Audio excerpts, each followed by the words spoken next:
Hi guys, how are you doing? It's another video. I'll just move that a bit to there. Yeah, so what you're looking at is another Sega Saturn game. I'm doing a bit of Sega Saturn and stuff like that. And I'm a massive fan of this game. But I'm also a massive fan of the series that this game is based on. I'm going to skip to it because I want you to get at least some experience and get something out of it yourself. The game is totally in Japanese, however, it's not unplayable. The game can be played. There is enough English there to be able to get the mechanics of it down, and if you truly are a fan of this game, you will get something out of it. This came quite late on in the Saturn's life. However, it's amazing. To think of this as a Saturn game is pretty amazing. If anyone's played Shine in the Holy Ark, they'll know that the 3D is quite interesting, but at the end of the day, it's still grid-based in the sense that you move one square at a time, in theory. This game, which is Dungeon Master Nexus, plays things a little different, and it has to be commended. If you're a Dungeon Master fan, it's probably a minority that are both Dungeon Master fans and Sega Saturn fans. If you are both, you could do a lot worse than get this game. The truth is, I'm not entirely sure. I got this game ages ago, to be honest with you. I can't even remember. I'm trying to rack my brains, but I can't remember. But basically, this game, as you can see, is kind of a bit of a... It's still Dungeon Master. And basically, as you can see, I'm actually using the analog stick here to move. As you can see, it's got a little bit of something to it.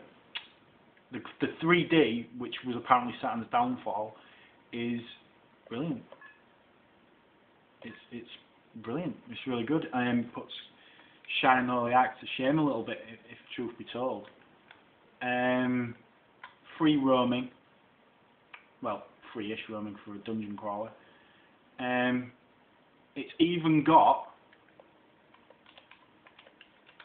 the bit where you select your party, select your heroes and stuff.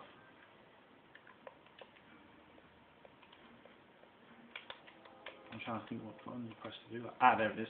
Right, so you can pick guys just like you do normally. Z brings up your hand. You can use your hand to interact with whatever. So you can go further in, find some more dudes to play. For whatever reason, I like this guy. He looks cool. There's a selection of dudes, and you just pick your party, and away you go.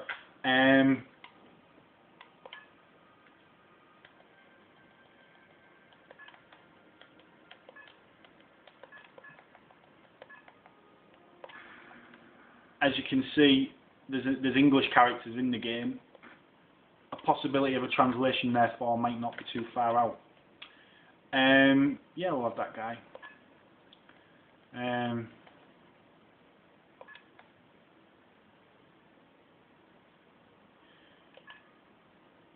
Yeah. Let's call. What shall we call him?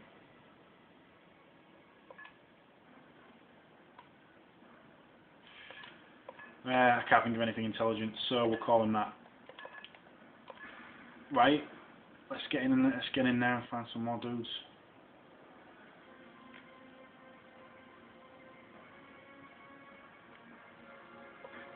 Ah, there's one. Right, we'll have there as well.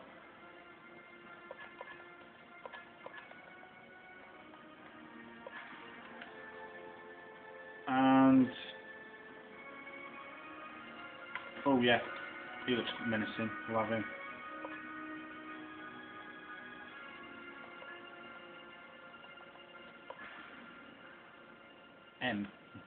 Whatever. Anyway, as you can see, guys, graphically it's pretty special. considering it's a Saturn game and Saturn was rubbish at 3D in inverted commas, it is something pretty special. So it's got the Hall of Champions, which, as we all know, is pretty much a Dungeon Master staple.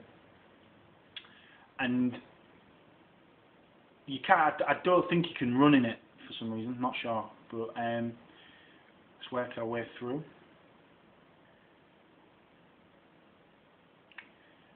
And what I'll do is I'll show you a little bit of the interactivity of the objects and stuff like that, because it pretty much is awesome.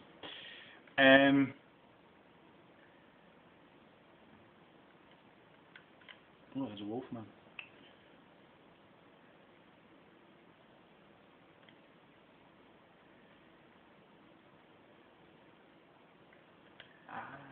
Here we go. Right, so objects on the floor, you can press A and pick them up. If you press C, you can put them in inventories.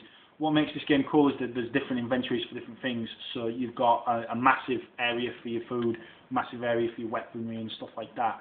So it kind of makes the game a little bit more console-y. Y brings up your magic menu, which is pretty much redundant at the moment.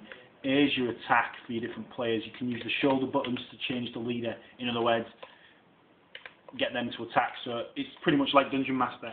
So, whereas before you used the mouse and then clicked on each hand individually, on this you just use the shoulder button and A, shoulder button and A, and you can do it that way. Pressing B brings up your inventory screen and the things that you need to do like sleep and so on.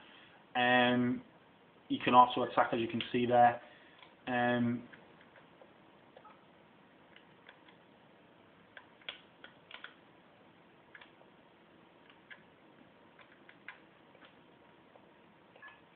So if I pick that up, I think that's food. Don't know what that is, but yeah. Look, something on the floor there. Let's have a look. I think that's an unlit torch. So where we go, into the first dungeon. As you can see, guys, graphically it's great.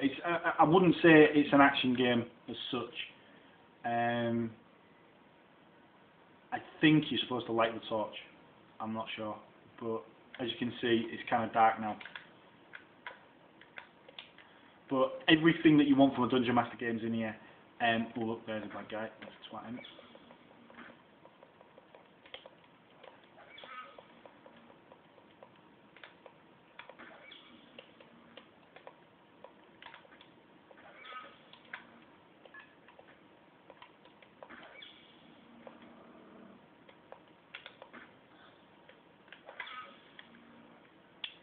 Get away from him. But the difference between this Dungeon Master and obviously the original is the fact that this is all done in real time. So I mean that's kind of real time. I suppose Dungeon Master is kind of real time, but it's kind of stoppy starty grid based stuff.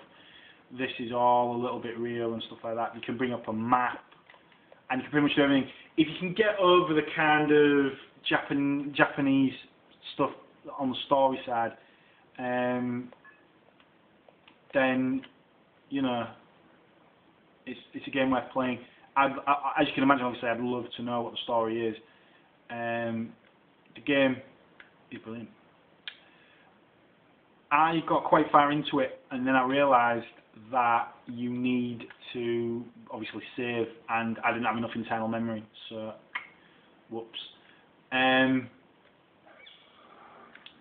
But suffice to say, it's Dungeon Master and it's good. Okay guys, I'm going to leave that there. I just wanted to have a quick look at something maybe a bit crazy and a bit different. Another string to Saturn's bow. I think it is really, and hopefully something else for you to think about. Alright guys, have a good one. See you on the next one.